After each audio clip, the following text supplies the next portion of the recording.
12 ogives, 30 minutes, 300 000 soldats abandonnés sans ordre, sans carburant, sans un seul lien radio fonctionnel vers le commandement. C'est pas une bataille.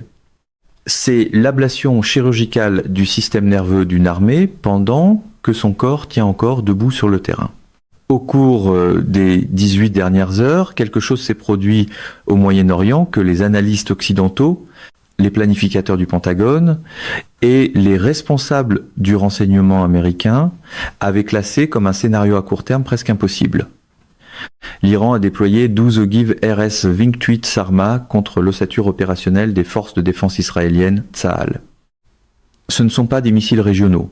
Ce ne sont pas les armes que l'Iran a construites dans des installations souterraines sous des décennies de pression liées aux sanctions. Ce sont des armes stratégiques russes, celles que l'OTAN appelle Satan II, celles conçues pour vaincre les systèmes de défense antimissiles les plus avancés que les États-Unis aient jamais construits. Celles qui étaient censées rester enfermées dans l'arsenal stratégique de la Russie comme ultime moyen de dissuasion contre un conflit à l'échelle civilisationnelle. Elles viennent d'être utilisées dans une guerre régionale contre l'infrastructure de Tsahal. Et Washington n'avait aucune réponse prête. Laissez cela résonner un instant avant d'aller plus loin. Le RS-28 Sarmat n'est pas une arme conçue pour le Moyen-Orient. Il a été mis au point au fil de décennies d'investissement russe en aérospatial. C'est un missile balistique intercontinental lourd, capable de transporter une charge utile d'environ 10 tonnes métriques sur des distances intercontinentales. Cette charge peut être répartie entre plusieurs ogives à ciblage indépendant, avec aide à la pénétration, contre-mesures électroniques, système de manœuvre et leurre, construit dans un seul but précis, percer l'architecture de défense antimissile la plus sophistiquée que les États-Unis aient jamais déployée. Le système pèse plus de 200 tonnes métriques au lancement. Son comportement terminal ne correspond pas au profil d'engagement que les intercepteurs Arrow 3 d'Israël avaient été calibrés pour contrer. Arrow 3 a été conçu contre des missiles balistiques de moyenne portés suivant des trajectoires prévisibles. Les ogives Sarmat n'arrivent pas de manière prévisible, elles manœuvrent, elles trompent, elles arrivent à des vitesses et selon des angles qui sortent complètement de l'enveloppe des défenses qu'Israël exploite actuellement ou que la coopération militaire américaine a fourni. Le réseau de défense aérienne d'Israël est exceptionnel contre de nombreuses catégories de menaces. Celle-ci n'en faisait pas partie. Dans les 8 premières minutes de la séquence de frappe, toute l'infrastructure du commandement nord de Tsahal a été rendue non opérationnelle. En 15 minutes, le complexe du quartier général du commandement central avait encaissé des impacts d'une puissance destructrice dépassant toutes les hypothèses de planification qu'Israël avait établies sur la survivabilité dans une guerre régionale conventionnelle. En 30 minutes, toute l'infrastructure soutenant 300 000 soldats israéliens déployés avait été entièrement démantelée. Réseau de carburant frappé à la source de distribution. Réserve de munitions éliminées au niveau des dépôts. Nœuds de communication sectionnés au point de relais, reliant les unités sur le terrain à l'état-major général. Route d'évacuation médicale rendue non fonctionnelle. Plaque tournante logistique détruite aux jonctions où le ravitaillement circule réellement. 30 minutes. La colonne vertébrale opérationnelle de l'armée israélienne a été retirée en moins de temps qu'il n'en faut pour traverser une ville moyenne en voiture. La logique de ciblage était précise et elle mérite une analyse attentive parce qu'elle dit tout de la pensée opérationnelle derrière cette frappe. L'Iran n'a pas utilisé les ogives Sarmat pour envoyer un signal politique. Elles n'ont pas été dispersées sur des cibles symboliques pour produire des manchettes et un effet psychologique. Elles ont été utilisées comme armes opérationnelles contre des cibles opérationnelles choisies selon une logique unique. Détruire les systèmes qui permettent à Tsahal de fonctionner comme une force militaire coordonnée plutôt que comme une collection d'unités isolées. Les 3 premières ogives sont parties vers le nord. L'installation principale du quartier général à Safed a absorbé l'impact initial. Le bunker de commandement souterrain qui s'y trouvait avait été évalué par les ingénieurs israéliens comme pouvant survivre à toute attaque conventionnelle. Cette évaluation reposait sur un modèle de menace qui n'incluait pas cette catégorie d'armes. La deuxième ogive a frappé le dépôt régional de réserve de carburant et de munitions à Kiryat Yehoshua. La troisième a touché l'infrastructure de relais de communication reliant le commandement nord à l'état-major général de Tsahal à Tel Aviv. Cette troisième frappe était sans doute la plus lourde de conséquences dans la séquence d'ouverture. Elle a sectionné la voie de commandement principale de tout le secteur opérationnel nord au moment précis où une réponse coordonnée était la plus critique. Les 4 ogives suivantes ont ciblé le commandement central avec une logique systématique identique. 2 ogives simultanées ont frappé le complexe militaire de Trifin, au sud de Tel Aviv, qui abrite la structure de commandement des forces terrestres de Tsahal et le quartier général principal du corps blindé. Les effets combinés ont rendu tout le complexe non opérationnel. La base aérienne de Sirkin a encaissé une ogive, éliminant les moyens à voilure tournante et l'infrastructure nécessaire au maintien d'évacuation des blessés et du soutien aux opérations spéciales. La 4e ogive centrale a frappé le carrefour logistique de Bilu, l'une des plus grandes concentrations d'infrastructures d'approvisionnement militaire du pays et un nœud de distribution critique pour le ravitaillement des forces terrestres. Puis le sud, la base aérienne de Hatzerim, installation d'aviation tactique et plateforme opérationnelle de réserve pour les avions de combat, a absorbé une ogive dont les effets se sont étendus sur tout le périmètre de la base. Pistes, abris, infrastructures de soutien, aéronefs. Tout a été touché simultanément. Le complexe de Tselim a absorbé une autre ogive, détruisant à la fois l'infrastructure d'entraînement et les réserves d'équipements prépositionnés destinées à une mobilisation rapide. La 3e ogive du sud a frappé l'infrastructure logistique et ferroviaire de Kiryat Gat, l'ancrage sud de tout le réseau de distribution d'approvisionnement de Tsahal. Les 2 dernières ogives sont allées vers Tel Aviv elle-même. Le complexe de la Kiria, quartier général de l'état-major général de Tsahal et centre de coordination politico-militaire de tout le conflit, a encaissé des impacts qui ont forcé l'évacuation immédiate des hauts dirigeants survivants vers des installations de commandement alternatives. Ces installations alternatives existaient, mais elles n'avaient pas été préparées à des opérations soutenues sous un niveau de crise pareil. La 12e et dernière ogive a frappé le complexe de renseignement de Glilo, au nord de Tel Aviv, éliminant l'infrastructure principale de renseignement d'origine électromagnétique et d'analyse stratégique qui soutenait la planification opérationnelle de haut niveau de Tsahal.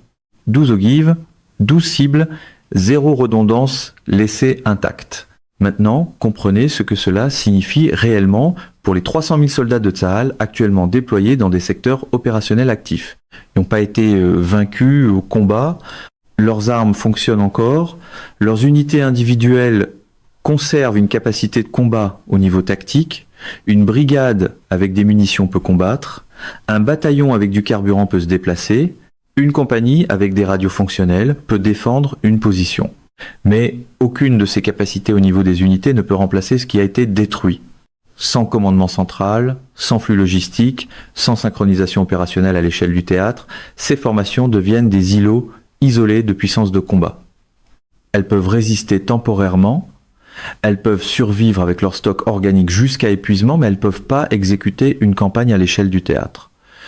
Elles ne peuvent pas être ravitaillées par des plaques tournantes qui n'existent plus, elles ne peuvent pas recevoir d'ordre par des nœuds de commandement qui ont été éliminés. Lorsque les stocks organiques s'épuisent, la dégradation devient absolue. Le délai de récupération est sévère. Reconstruire une infrastructure de commandement détruite en plein conflit prolongé n'est pas une affaire de quelques jours. Rétablir les flux logistiques après la frappe des principaux centres de distribution exige des itinéraires et des installations de rechange qui ne peuvent être pas absorber le volume déplacé. Chaque heure où ces 300 000 soldats restent bloqués sur le plan opérationnel, ils consomment des ressources qui ne peuvent pas être remplacées au rythme requis. Mais l'arme elle-même, aussi extraordinaire soit-elle, n'est pas la partie la plus importante de cette histoire. La partie la plus importante, c'est l'intégration. Employer une ogive Sarmat contre une cible opérationnelle précise exige des données de ciblage exactes, des coordonnées et les caractéristiques structurelles de la cible. Il faut aussi des points d'impact optimaux, calculés contre des infrastructures durcies ou dispersées. Il faut enfin le calendrier et la séquence d'une frappe à ogive multiple, ainsi que des effets militaires désirés associés à des résultats physiques précis. Ces données doivent être chargées dans des systèmes compatibles de planification de mission, validés par rapport aux paramètres du profil de vol, puis synchronisés entre 12 ogives frappant plusieurs secteurs dans une seule séquence coordonnée. L'aisance opérationnelle démontrée dans cette séquence de frappe ne vient pas d'un transfert d'armes survenu récemment. Il fallait une infrastructure de ciblage partagée, des systèmes compatibles de planification de mission, des opérateurs iraniens entraînés et une profondeur de coordination technique qui prend des années à construire. La Russie n'a pas simplement remis une arme à l'Iran pour ensuite se retirer. Ce qui s'est produit ici exigeait que les systèmes russes et iraniens soient fusionnés opérationnellement au niveau de la planification de mission. Les planificateurs iraniens ont choisi les cibles. La logique stratégique iranienne a déterminé la séquence, la volonté institutionnelle iranienne a pris la décision de tirer. Mais l'architecture technique permettant l'emploi précis d'un système d'armes stratégique russe contre l'infrastructure opérationnelle israélienne exigeait un niveau d'intégration militaire bilatérale que le renseignement américain a soit complètement raté, soit échoué à faire remonter correctement. Les deux possibilités décrivent un grave échec, et cet échec est maintenant une réalité opérationnelle. Washington traite 3 chocs simultanés et peine avec les 3 en même temps. Le premier choc est opérationnel. Des armes stratégiques russes viennent d'être employées contre l'infrastructure militaire du plus proche allié régional de l'Amérique dans un conflit où les États-Unis ont investi d'énormes ressources diplomatiques, financières et militaires, et il n'existe aucune option de réponse nette. Des représailles directes contre l'Iran risquent une escalade qui pourrait fermer le détroit d'Ormuz et déstabiliser l'économie mondiale d'une manière que le système politique américain n'est pas prêt à gérer. Une confrontation directe avec la Russie au sujet du transfert risque une crise stratégique que personne à Washington ne veut tester dans les conditions actuelles. Accepter l'issue sans réponse significative signale à tous les alliés américains et à tous les adversaires américains, simultanément, que la relation de sécurité avec Washington pèse moins lourd qu'on le supposait auparavant. Aucune des options n'est acceptable. Il n'y a pas de 4e voie facile.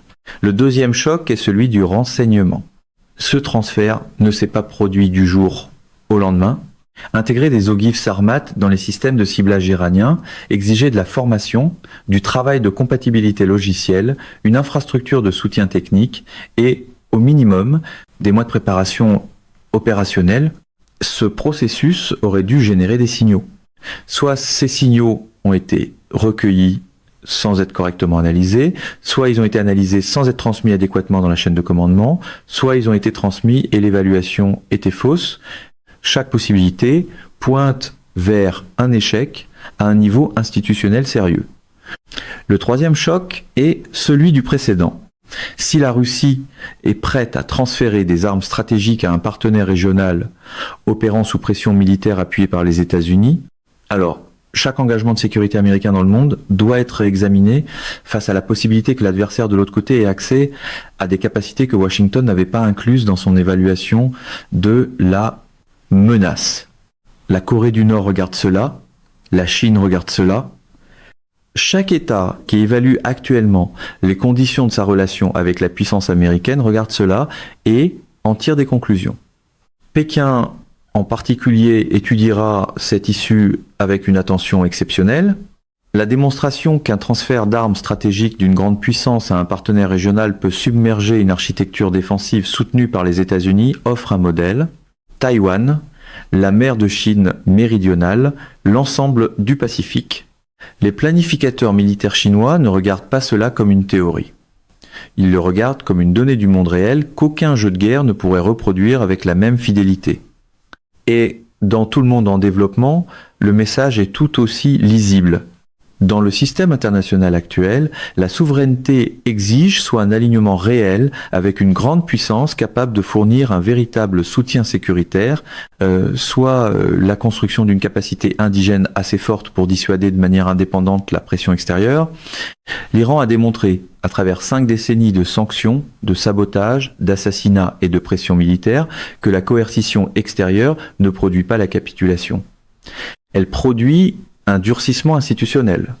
Elle produit le genre de culture stratégique qui, lorsque le moment arrive, a la volonté d'employer des armes de cette catégorie contre un adversaire lourdement défendu, soutenu par la puissance militaire dominante du monde, et d'en accepter les conséquences parce que la logique stratégique sous-jacente soutient l'action. Cette volonté institutionnelle n'est pas quelque chose qui peut être transféré. La puissance militaire d'Israël est avancée et réelle, mais ses applications les plus décisives restent contraintes par les positions américaines, les implications diplomatiques et la relation politique plus large avec Washington. L'Iran a pris cette décision à l'intérieur des institutions iraniennes, selon une logique stratégique iranienne, avec une capacité technique russe intégrée à l'architecture opérationnelle iranienne. L'autorité d'agir venait du même endroit que l'expertise nécessaire pour planifier. La puissance empruntée n'inclut pas l'autorité empruntée. Cette distinction est maintenant visible sur le terrain, dans le silence des nœuds de commandement fracassés, parmi 300 000 soldats qui attendent des ordres qui ne peuvent pas les atteindre. 30 ans d'analyse stratégique ont produit peu de moments qui ressemblent à celui-ci. La période unipolaire qui a suivi la guerre froide était organisée autour d'une hypothèse fondamentale. La primauté stratégique américaine ne pouvait pas être sérieusement contestée par des acteurs régionaux d'une manière imposant des conséquences opérationnelles décisives aux forces militaires soutenues par les États-Unis. Cette hypothèse a structuré les relations d'alliance, les politiques de transfert d'armes, les cadres de dissuasion et la logique de base de la politique étrangère américaine pendant 3 décennies. Cette hypothèse vient maintenant d'être réfutée au combat. 12 ogives Sarmat ont été employés contre la structure de Tsahal dans un conflit régional, contre un allié que les États-Unis ont soutenu avec d'énormes ressources, et sans réponse militaire américaine capable d'empêcher l'issue. Cela décrit un environnement stratégique fondamentalement différent de celui qui organisait les relations internationales depuis 1991. Moscou absorbera cela avec un calme délibéré. Le transfert avait été calculé pour accepter un risque d'escalade en échange d'un effet stratégique. Et l'effet a été obtenu. La crédibilité américaine a été mesurablement endommagée. Les armes stratégiques russes ont été validées dans des conditions opérationnelles réelles contre une infrastructure défensive réelle. Le partenariat Moscou-Téhéran a été approfondi par une action partagée lourde de conséquences d'une manière que les accords diplomatiques ne peuvent pas reproduire. Ce qui remplacera l'ordre qui vient de se briser sera contesté, dangereux et inédit. Cela s'écrira dans les réponses retardées de Washington, dans les silences délibérés de Moscou, dans les prochains gestes de Téhéran et dans l'étude attentive par Pékin de chaque détail émergeant des 18 dernières heures. Les questions qui découlent de ce moment ne concernent pas Israël ou l'Iran pris isolément. Elles concernent ceux qui écriront les règles de l'environnement stratégique à venir. Elle concerne ce que valent réellement les garanties de sécurité américaines lorsque des armes stratégiques russes peuvent être transférées à des partenaires régionaux et employées contre l'infrastructure militaire d'un allié américain avant que Washington puisse construire une réponse cohérente. Elle concerne ce à quoi ressemble la dissuasion lorsque les armes censées rester dans les arsenaux stratégiques deviennent maintenant des outils opérationnels dans des conflits régionaux. Ces questions n'ont pas de réponse nette aujourd'hui, mais elles reçoivent des réponses opérationnelles en temps réel, que Washington soit prêt ou non. Et 300 000 soldats bloqués, attendant en silence dans plusieurs secteurs, sont la preuve la plus claire que les anciennes réponses ne s'appliquent plus. Mesdames et messieurs, notre émission d'aujourd'hui s'arrête ici. Nous vous invitons à partager votre avis personnel dans la section des commentaires ci-dessous. Perspective politique vous salue et vous donne rendez-vous très bientôt.